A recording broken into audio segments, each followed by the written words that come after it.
Oh, I'm on. Sorry guys, I never really know, I can never really tell when it starts recording right away or not. Anyway, hi everybody. Today is a Monday and today is January the 9th, no, the 8th. It's the 8th or the 9th. I'm really sorry I don't know the exact date of today, but you can see it under my video. I'm sure it'll say when I upload this.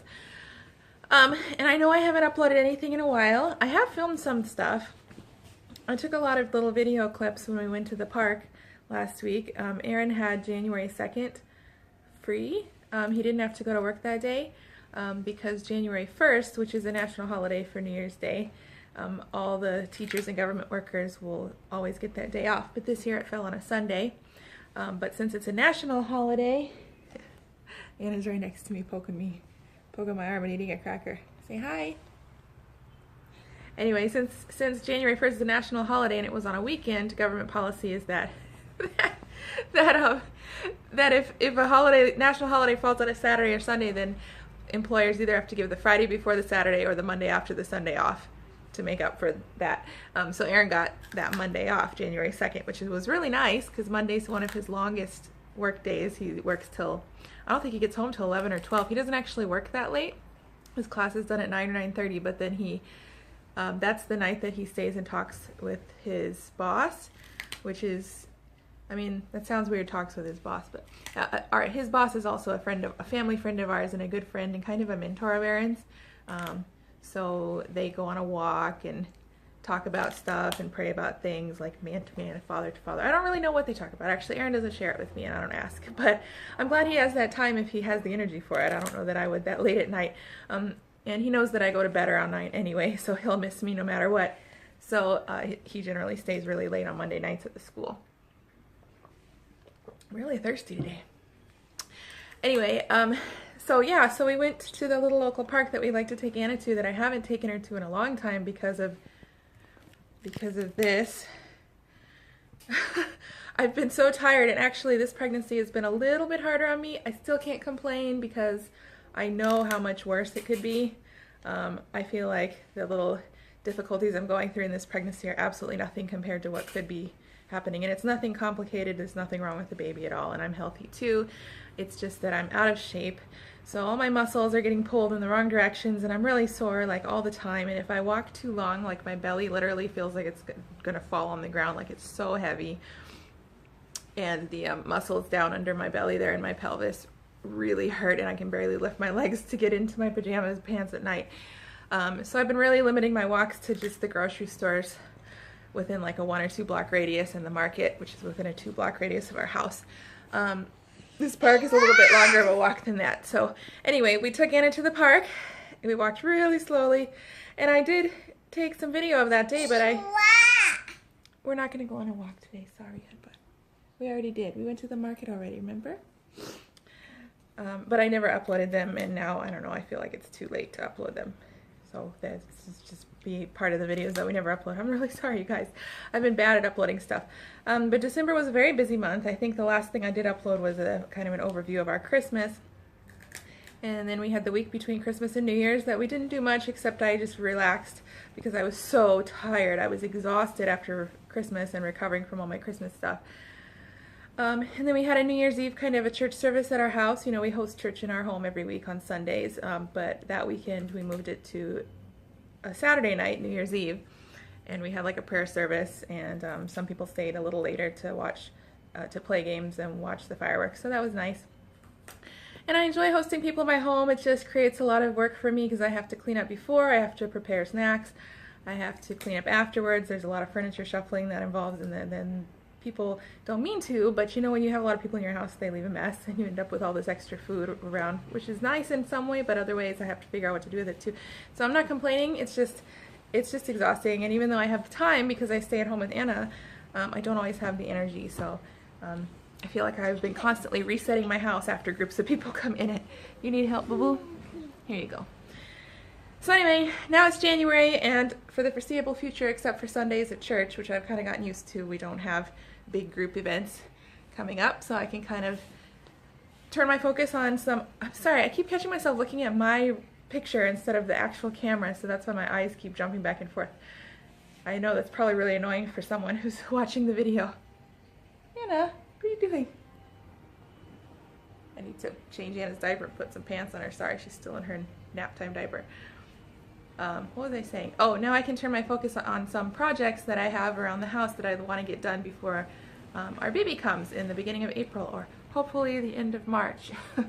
Aaron's mom and sister have bought their tickets, so they'll be on their way here at the very beginning of April. I forget exactly what day, I think, but I know it's one of the first few days of April. They'll be coming to help and just visit and you know, spend some time with Anna and our new little girl, who will hopefully be here before they get here, because my due date's like April 1st, so she'd be late if I don't deliver until after they get here. I'm really hoping to go early again like I did with Anna. She was born 5 or 6 days earlier than her due date. And so anyway, so between now and then, which is about 3 months, you know, 2.5, 3 months or so, I have this list of things in my head that need to get done. And it's not like a lot of stuff, it's just stuff that I need to plan and have energy for. So I thought I'd show you some of the things that I want to do around the house. They're not done yet, but maybe I can do like a before and after, and that would be interesting, because I don't have any really interesting ideas for filming stuff except me sitting here and talking. And honestly, our life, me pregnant right now with Anna, is not that exciting. Let me get off the sofa. So anyway, I'll show you some of the stuff that I have been doing and some of the stuff that I want to do around the house, and maybe that'll be interesting for somebody out there. Okay, we'll see you in a little bit. Bye. Alright, well I guess I'll just walk you through the house and kind of show you the things that I want to do. Some things I've already started and I want to keep going, and one of those things is bread. I'll show you my fridge here. I don't know that I've ever shown my YouTube channel the inside of my fridge. It's not as scary as it can be, but you can see I still have some leftovers that need to go. That's my problem. We don't always eat up our leftovers, and then I have all these containers I need to clean out, so I still have a few. But alright, so as far as bread goes, this is the bread that we're working on right now, and I made this last week. I made this on Friday. I think I've eaten 2 pieces off this loaf. I made 2 loaves of just regular white bread on Friday, and then I had one in the fridge, and I froze the other one. We finished the first loaf, and then I moved the frozen one down here to defrost. So this is the second one, and I'll make more in a couple days when that's gone. I decided to try to make bread myself, and it turned out pretty good. I made bread before, but it's been a while. Because we've been buying bread at this bakery downstairs called the Mr. Mark Bakery. They use organic flour and low sugar, which we like. I like to know what's in my bread, and we ask them, but they charge a lot. I think one loaf of their bread, just basic bread with like 10 pieces, 8 or 10 pieces, not even a lot of pieces, is like, how much should we pay? 110 NT is the regular price. Then we have a member card, so it brings it down to like 100, but that's still like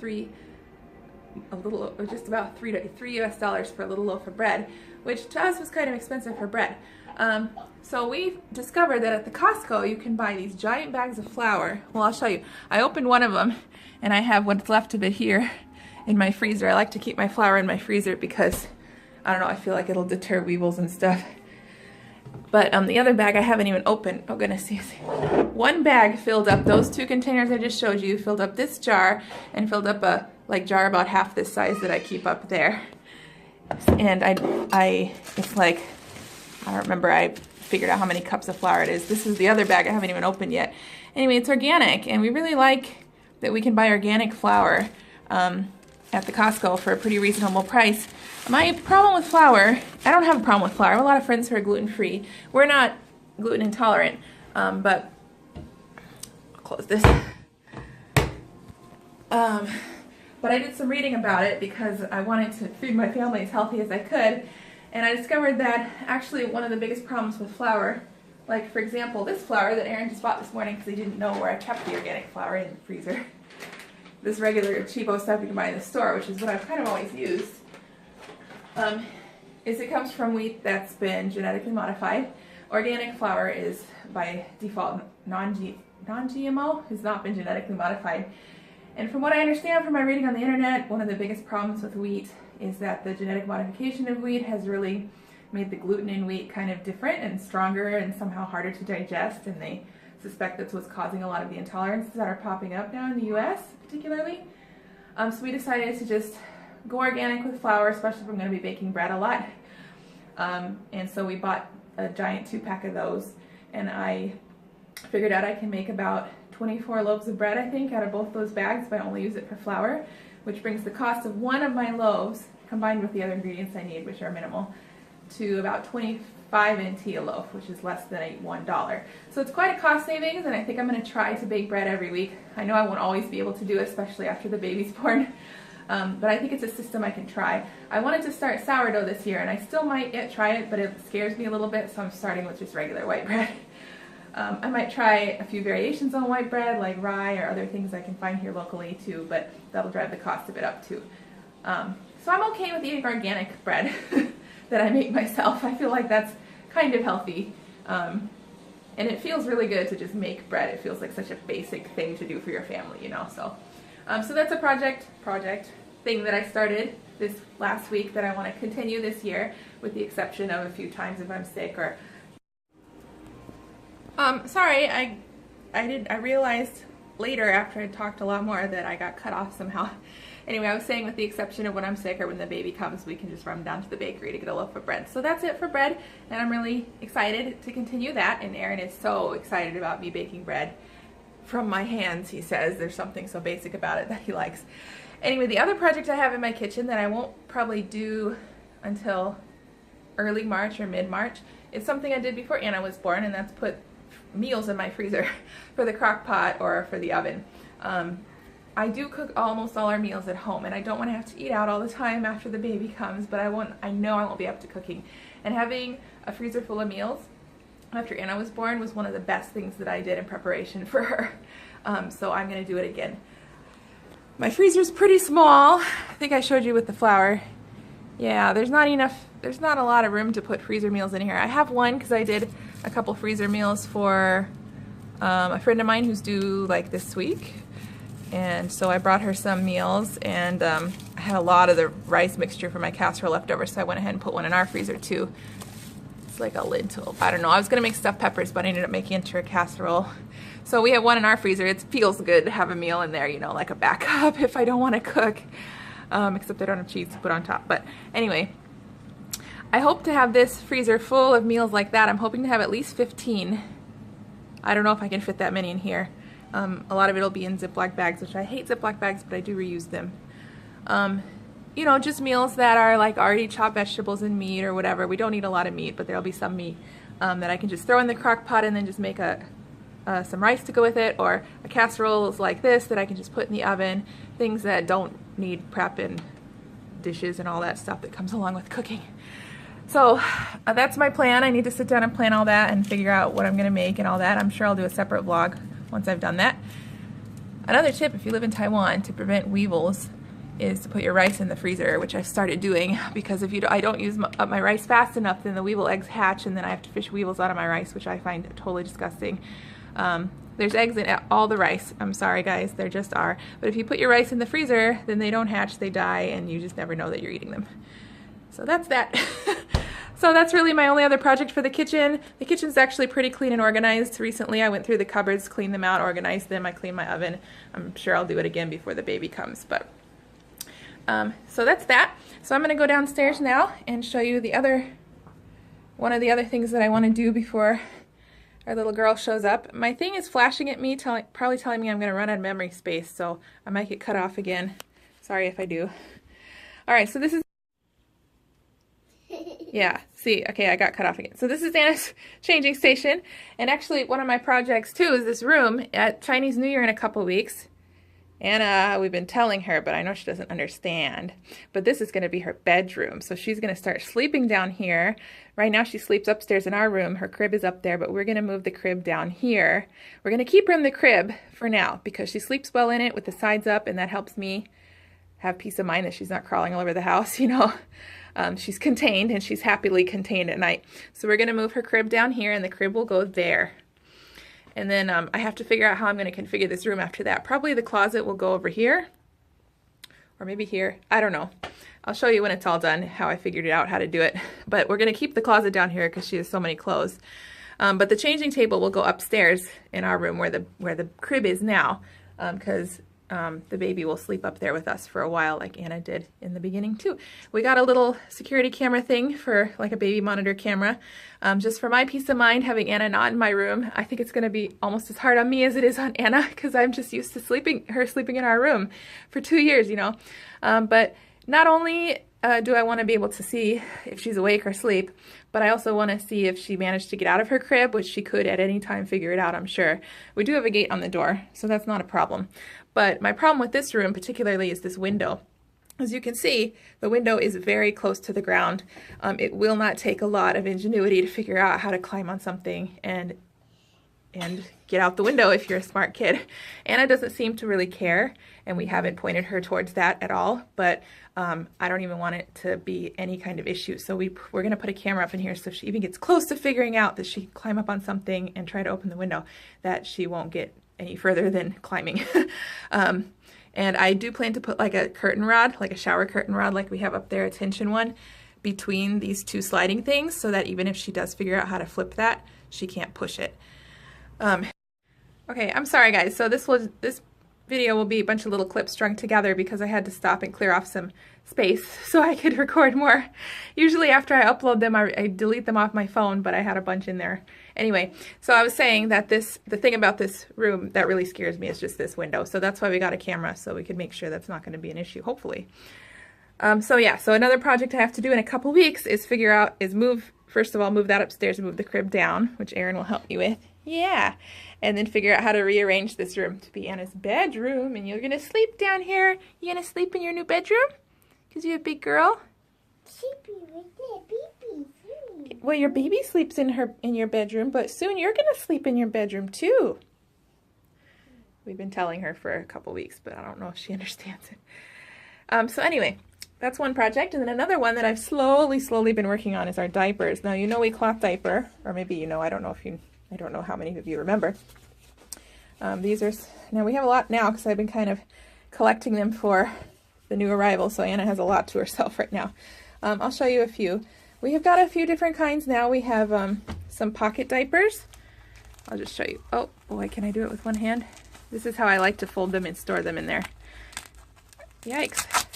Well, apparently the Velcro on this one is still pretty good because I can't accept that it's peeling off. I got a lot of my Bum Genius diapers, which is this kind, secondhand, and these were free, so they were in pretty bad condition. It's still kind of stained, you see. But a pocket diaper is basically you put the thing in the middle in a pocket that it has. That's not my preferred kind of diaper because it's really annoying. The inserts for these kind take a long time to dry, and it's annoying to have to stuff them after they're all cleaned. My preferred kind of diaper is actually, sorry, I shouldn't have attached them. This kind. So this is just 2 parts. This is I'll take it apart so you can see how we do it. This is the cover, like the waterproof layer cover. We have tons of covers actually, so I'm set on covers. I don't need any more for either girl. Anna will probably not be potty trained by the time her sister comes along because she's not ready right now, and we have so much coming up that to save my sanity and hers, I think we're going to wait till after our vacation this summer. She'll be closer to 3. And then to the inserts for these, I have a lot of these flat diapers. Some are thicker than others, but they still dry pretty well. These are called pre-folds, or just flats, I guess. And when Anna was smaller, we tried folding them up the way you're supposed to. You know, in the olden days, they'd use a safety pin, but now they use what they call a snappy. It makes it easier. But what's really easy to me is just to fold the whole thing in thirds and just stick it in there. And that works really well for us. But now Anna's a heavy wetter, so we have to put something extra in the middle for her. We won't for her sister for a while. So this is the system we're going to mostly use with the babies. I don't like these pocket diapers, but I like that I have them as backups. But some of them, like this one, are super old and need a lot of things replaced, particularly the elastic. This one will leak if it's on her for more than an hour because the elastic is so shot. So I've been going through and replacing elastic on some of the legs. Like this is also a pocket. I replaced the elastic on this one recently, just by hand. It's time consuming, but it's easy. But this one I still need to do, and then I still probably have like 10 of these pockets that I want to keep for backups or, you know, just on hand, that I need to go through and replace the elastics. And some of them also need Velcro replacement, but I'm gonna have to figure out how to do that without a sewing machine. I'll probably have to borrow a sewing machine. So anyway, all that to say, that's one of my projects hopefully before April, is to replace the elastics on all of the ones that need it and Velcros on the ones that need it too. See, this one also has like extra inserts and just some backup diapers. I don't know how many I have all together anymore. And I have a load in the wash too. So anyway, that's, well, another one of the things that I need to do. I'll go ahead and show you the upstairs in a minute. But this is going to be in his bedroom, and I think I'll do a separate vlog on that when it's all done. All right, so let me quickly, oh, actually, before I take you upstairs, sorry, this vlog is going to be a little bit long, but let me just go ahead and get it all done. This room is our guest room slash music room slash office, but I like to refer to it as the guest room. And right now, we have this bed, which I set up for my friend who visited me from Korea like last year. It's just a cheap air mattress from the Care4, and it's awful. It has a hole or a leak or something. It goes flat like after 2 hours of sitting on it. It's definitely not usable as a guest bed. We only keep it inflated because I like to take naps on it, but we have to pump it up like every few days. So super annoying, you know. So something that we need to think about is how to replace this bed, because Aaron's mom and sister are visiting. They're going to stay in this room. This bed's too small for both of them in the first place. But because of the way our stairs are set up, we can't really get a big bed down here, just a single bed. If we got an actual bed, we'll probably go with like a higher quality air mattress, but I don't like the idea of just having a giant air mattress. I'd rather have like a sofa bed down here, but I don't know that that's possible. So I need to figure out how to set up this guest room before they get here. It is pretty clean and organized. It was pretty trashed after Christmas, but I've pretty much organized it back to the way I want it. But I need to, it's just, in Taiwan, they don't have an awful lot of closet space storage. So all of our stuff that's stored is just out, and that really bothers me. I wish I had more closet space or something. You see our Christmas tree, the car seats, the suitcases. I have a bunch of stuff stored in the suitcases. It just irritates me. I wish I had more concealed storage. You know, that's what I would like. But that's, a lot of apartments here just don't have that. I'm lucky to have the kind of closet we have upstairs. And then all the instruments and stuff that we use for church every week, we haul upstairs and haul them back downstairs. Those are kept here. So all this stuff will probably have to go up to our bedroom when my mother-in-law comes. So that's something else that I have to think about. Oh goodness. We're not going to change the living room up much. Last week I went ahead and washed the stroller, which was disgusting, and it's still pretty bad. There's spots I can't get out. But I took off all of that stuff and washed it because it was pretty nasty. So that was something I had to do. I might do it again before the baby comes because it wasn't that hard. But then we got a double stroller too. The double stroller is pretty dirty as well. So another project of mine is to take that apart and wash all of that too. Yeah, so those are some of the things that I've got to do. So let me quickly, before I end here, show you the upstairs. Oh, it's really dark. Let me turn on the lights. Ta-da! So this is our bedroom, which I think I've showed you a couple times. So this corner is going to be the nursery corner, and this is Anna's bed that's going to go down in the bedroom for her in a couple weeks. And the changing table that I showed you will go up here, and I'll arrange it somehow so it's a nicer corner with the changing table and this shelf. This shelf has our Christmas stuff and some sorted clothes that Anna's outgrown. Aaron got me a sound machine for Christmas, which is so nice. We're actually going to get another one so we can keep one down in Anna's room too. It's he got it on Amazon. Dom, I don't know. Anyway, it's one of the highest recommended sleep machines you can buy. It's great. Because it's actually just a fan inside, it's not digital at all. So it remains consistent, and it's helping us all sleep really well. So anyway, just show you that really quick. I have the baby's clothes in these drawers all organized by size, which I'm really proud that I managed to do that. This is starts out at newborn, or 0 to 3 and newborn are together, I guess, you know. And then it goes up from there, 3 to 6, etc. So my plan is to make cute little labels for this too, so that's another thing I have on my list. But otherwise, I'll probably put up a pretty picture there or something, and this will just be the nursery corner. And then the baby will actually sleep there. I'll move that shelf somewhere else, and we're going to use this bassinet thing. I think the brand of it is Tiny Love. I don't know. Anyway, Anna slept in this for the first 6 months of her little life really well, actually, so that's the plan for her sister, to sleep in that as well. So I have to wash that actually because I loaned it to a friend. And it's been sitting around gathering dust. So I'll put that there. And that's just how it's going to be up here. Yeah, so those are just an overview of the things that I want to take care of over the next few months. To me, it doesn't sound like an awful lot, but I just have to be organized about it, I guess, because it's also doing these things on top of the things that I do every day, like cooking and getting our food at the market and making sure Anna's taken care of and cleaning the house. And I have a standard of house clean that I feel like takes a lot more work than maybe other people's standard of clean house. So yeah, so on top of all the stuff that I do every day, it takes quite a bit of energy. So anyway, I hope that was somewhat interesting to people who watch my channel. I'm sorry that I don't have anything else to vlog because we're not going out again today. We went to the market already this morning and I'm kind of out of energy now. So I'll make some dinner later, but that's about all I have planned. Yeah, so thanks for watching. Where's Anna? Anna, where'd you go? Oh, there you are. Okay, Anna, Mommy's gonna turn off the movie. Can you say bye-bye? Bye-bye. Bye. She doesn't care about a camera in her face anymore. All right, bye everybody, and we'll see you next time. Bye.